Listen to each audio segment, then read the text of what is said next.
నమస్తే, welcome to I news. భారత ఉపరాష్ట్రపతి ధన్కడ్ అనూహ్య రాజీనామా తర్వాత ఇప్పుడు ఆ స్థానంలో ఎవరు కూర్చోబోతున్నారు, భారత ఉపరాష్ట్రపతిగా ఎవరికి అవకాశం దక్కబోతోంది అన్న చర్చ దేశవ్యాప్తంగా నడుస్తుంది. ఒకవైపు బీహార్ ఎన్నికలు రాబోతున్నాయి, బీహార్కు చెందినటువంటి నేతకే ఉపరాష్ట్రపతి పదవి దక్కబోతోంది అన్న చర్చ అటు ఉత్తర భారతదేశంలో నడుస్తుంటే, దక్షిణ భారతదేశం నుంచి తెలుగు వాళ్ళకు అవకాశం రావాలి అన్న వాదన ఇటు దక్షిణాది నుంచి వినిపిస్తోంది. సో ఇట్లాంటి నేపథ్యంలో ముఖ్యమంత్రి రేవంత్ రెడ్డి కూడా తెలుగు వాళ్ళకి అవకాశం రావాలి, ఉపరాష్ట్రపతిగా గతంలో వెంకయ్యనాయుడు చేసిన తర్వాత ఆయనకు పూర్తి స్థాయిలో అవకాశం ఇవ్వలేదు, మళ్ళీ వెనక్కి పంపించారు. సో ఇప్పుడు తెలుగు వాళ్ళకి అవకాశం రావాలి. హిందీ భాష తర్వాత అత్యంత ఉపయోగకరంగా భారతదేశ వ్యాప్తంగా ఉండేటువంటి భాష హిందీ తర్వాత తెలుగు భాష. సో తెలుగు వాళ్ళకి అవకాశం రావాలి అన్న చర్చ ముఖ్యమంత్రి రేవంత్ రెడ్డి నిన్న ఢిల్లీలో ప్రెస్ మీట్లో చేసినటువంటి ప్రసంగం. సో నిజంగానే తెలుగు వాళ్ళకు వచ్చేటువంటి అవకాశం ఉందా, అట్లాంటి పరిస్థితులు ఉన్నాయా, మాట్లాడదాం ఒకసారి. ఇదే అంశం పైన మనతో పాటు మాట్లాడడానికి iNews editorial director doctor Gattika Vijay Kumar garu మనతో పాటు ఉన్నారు. సో ఆ విశ్లేషణ చూద్దాం. సార్ నమస్తే. నమస్తే. సో తెలుగు వాళ్లకు భారత ఉపరాష్ట్రపతి అయ్యే అవకాశం ఉందా అంటే ఉంది. గతంలో వెంకయ్యనాయుడు మనం చూసాం. సో ఇప్పుడు ఇంకొక అంశాన్ని ముఖ్యమంత్రి రేవంత్ రెడ్డి ప్రస్తావనలోకి తీసుకొచ్చారు. సో దక్షిణాది నుంచి తెలుగు వాళ్ళకి అవకాశం రావాలి అని. సో అట్లాంటి వాళ్ళు ఉన్నారా, ఉంటే ఎవరున్నారు అన్నది ఒక చర్చ ఇప్పుడు నడుస్తుంది. ఎట్లా చూడొచ్చు సార్? ఉపరాష్ట్రపతికి ఎవరిని పరిశీలించాలి, ఎవరిని నియమించాలి, ఎవరిని ఎన్నుకోవాలి అనేది పూర్తిగా బీజేపీ అధిష్టానం తీసుకున్న నిర్ణయం. నరేంద్ర మోడీ గారి నాయకత్వంలో ఆ పార్టీ ఆర్ఎస్ఎస్ నుంచి వచ్చే ప్రతిపాదనలు ఇవన్నీ పరిగణలోకి తీసుకునే అంశం. అయితే తెలుగు వారికి వచ్చే అవకాశం ఉందా అనేది కూడా జాతీయ స్థాయిలో వాళ్ళు అవలంబించే స్ట్రాటజీని అనుసరించి ఉంటుంది. వాళ్ళు ఆర్ఎస్ఎస్ భావజాలం ఉన్న వాళ్ళని తీసుకుందాం అనుకుంటున్నారా, ఉత్తరాది నుంచి తీసుకుందాం అనుకుంటున్నారా, దక్షిణాది నుంచి తీసుకుందాం అనుకుంటున్నారా, తీసుకుంటే తెలుగు వాళ్ళని తీసుకుంటారా, లేకుంటే ఎలక్షన్లు ఉన్న రాష్ట్రాల నుంచి తీసుకుంటారా, ఇవన్నీ పరిశీలించి వాళ్ళ స్ట్రాటజీకి అనుగుణంగా రాజకీయంగా వారికి ఏది లాభదాయకమైతే ఆ నిర్ణయం తీసుకుంటారు.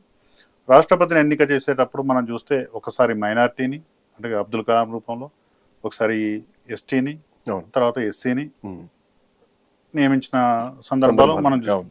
ఉపరాష్ట్రపతి ఎన్నికల్లో కూడా ఈ సామాజిక కోణం పరిశీలిస్తారా, భౌగోళిక కోణం పరిశీలిస్తారా, లేకుంటే పార్టీ కోణం పరిశీలిస్తారా, లేకుంటే ఇప్పుడు ఒక సంకీర్ణ ప్రభుత్వం నడుపుతున్నది కాబట్టి మిత్రపక్షాలను కూడా పరిగణలోకి తీసుకుంటారు. ఇవన్నీ అంశాల ఆధారంగానే ఉప రాష్ట్రపతి ఎవరైతారు అనేది మనం ఒక అంచనాకు రావచ్చు.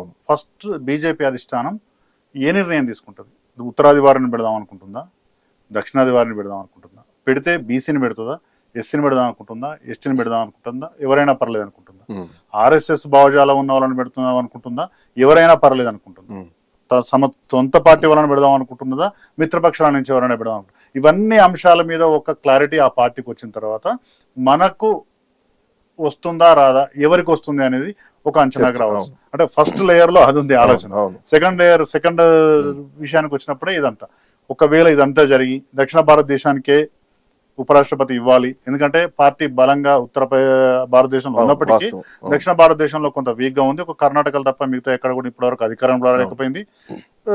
ఆంధ్రప్రదేశ్ లో ఒక సంకీర్ణ ప్రభుత్వంలో భాగస్వామిగా ఉంది. తెలంగాణలో కూడా అధికారంలోకి రావాలనుకుంటున్నది.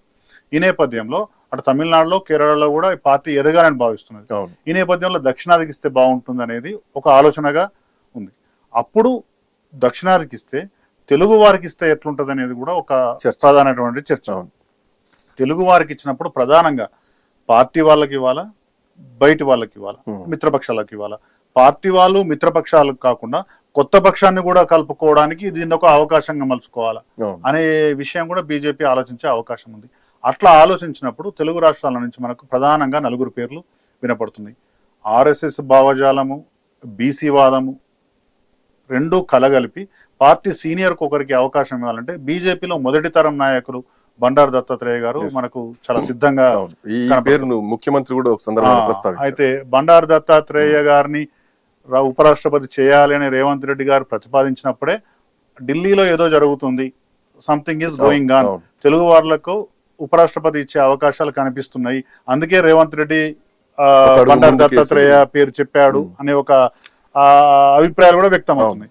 నిజంగా బండారు దత్తాత్రేయ గారికి ఇస్తారా ఇస్తే ఆయన ఎలిజిబుల్. అవును, వాస్తవం. ఒకవేళ బండారు దత్తాత్రేయ గారు కాకుండా మిగతా పేర్లను పరిశీలించాల్సి వచ్చినప్పుడు కొత్తగా పార్టీ విస్తరించాలి, ఇంకా కొత్త దారులు అంటే కొత్త రక్తాన్ని ఎక్కించాలి, లేకుంటే కొత్త సెక్షన్స్ కూడా మనం పార్టీని విస్తరించాలనుకున్నప్పుడు చంద్రబాబు నాయుడు గారి పేరును వాళ్ళు పరిశీలించవచ్చు మిత్రపక్షం కాబట్టి, లేదంటే చిరంజీవి గారి పేరును పరిశీలించవచ్చు. టీఆర్ఎస్ ను తమ ఎన్డీఏలో కలుపుకొనైనా బీజేపీలో కలుపుకొనైనా కేసీఆర్ ను కూడా ఉపరాష్ట్రపతి చేయొచ్చు అనే ఒక అంచనాలు ఉన్నాయి. ఉత్తర భారతదేశానికి కాకుండా అన్ని పేర్లకు కొన్ని అర్హతలు ఉన్నాయి. ఉత్తర భారతదేశానికి కాకుండా దక్షిణ భారతదేశానికి ఇద్దాం అనుకున్నప్పుడు, దక్షిణ భారతదేశంలో తెలుగు వారికే ఇద్దాం అనుకున్నప్పుడు ఈ నలుగురు పేర్లు మాత్రం ప్రధానంగా పరిశీలించే అవకాశం ఉంది. ఓకే, తెలుగు వాళ్ళు. సో ఈ నలుగురిలో ఎవరికి ఎక్కువ ఎలిజిబిలిటీ ఉన్నది అన్నది ఒక పాయింట్. ఎందుకంటే చిరంజీవి రాజకీయాల్లోకి వచ్చి మళ్ళీ వెళ్ళిపోయారు. సో ఆయన ఇప్పుడు ఆ పదవిలో కూర్చున్నటువంటి పరిస్థితిలో ఉన్నారా? కేసీఆర్ మోడీని విభేదించారు. ఈ మధ్య కాలంలో మొన్న జరిగినటువంటి రజతోత్సవ సభలో బీజేపీని ఎక్కడా విమర్శించలేదు. ఒక 2 నిమిషాల్లో ఆపరేషన్ కగారు గురించి మాట్లాడారు. సో చంద్రబాబు నాయుడు ఆల్రెడీ కూటమి ప్రభుత్వంలో ఉన్నారు, ముఖ్యమంత్రిగా ఉన్నారు. సో ఇప్పుడు ఆయన నిర్ణయం తీసుకుంటారా? బండారు దత్తాత్రేయకు అవకాశం ఉంటుందా? ఎవరికి ఎక్కువ ఎలిజిబిలిటీలు ఉన్నాయి అనుకోవాలి దీంట్లో? నిజంగా ఈ నలుగురిలో ఎలిజిబిలిటీ టెస్ట్ పెడితే ఎవరికి ఉండాల్సిన పాజిటివ్ పాయింట్స్ వాళ్ళకు. ఆఫ్ కోర్స్, అవును. బీజేపీ కోణంలో ఆలోచిస్తే కూడా ఎవరిని తీసుకుంటే నష్టం, ఎవరిని తీసుకుంటే ఎక్కువ ఉపయోగం అనే పరిశీలన చేస్తే ఒక్కొక్కరి ద్వారా ఒక్కొక్క ఉపయోగం ఉంటుంది. బండారు దత్తాత్రేయ గారి నుంచి మొదలు పెట్టుకుంటే కేసీఆర్ వరకు ఎవరిని రాష్ట్రపతిగా తీసుకున్నా ఆ పార్టీకి కొన్ని అనుకూలతలు ఉన్నాయి. ప్రధానంగా మనము పార్టీ వారిని తీసుకోవాలి. ఫస్ట్ నుంచి పార్టీలో ఉన్న వాళ్ళను వాళ్ళకి అవకాశం ఇవ్వాలి. ముఖ్యంగా బీసీ వర్గాలను మనం ప్రోత్సహించినట్టు కనిపించాలి. ఎందుకంటే తెలంగాణలో మేము అధికారంలోకి వస్తే బీసీని ముఖ్యమంత్రి అంటున్నారు. బీసీలకు ఇప్పటివరకు ప్రధాన పదవి ఏది ఇయ్యలేదని ఒక విమర్శ కూడా బీజేపీలో ఉంది. పార్టీ అధ్యక్ష పదవి ఇవ్వలేదు, కేబినెట్ మంత్రి పదవి ఇవ్వలేదు, తర్వాత మన ఎల్పీ ఫ్లోర్ లీడర్ ఇవ్వలేదు. ఈ మూడింటితో పాటు ఉన్న గవర్నర్ పదవి కూడా తీసేశారు.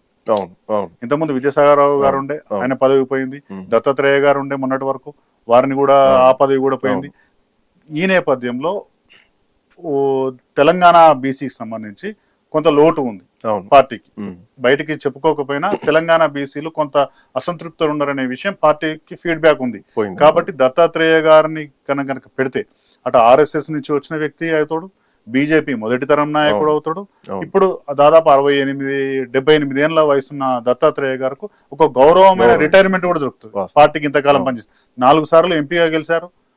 వాజ్పేయి గారి ప్రభుత్వంలో పనిచేశారు, ఇప్పుడు నరేంద్ర మోడీ గారి ప్రభుత్వంలో పనిచేశారు.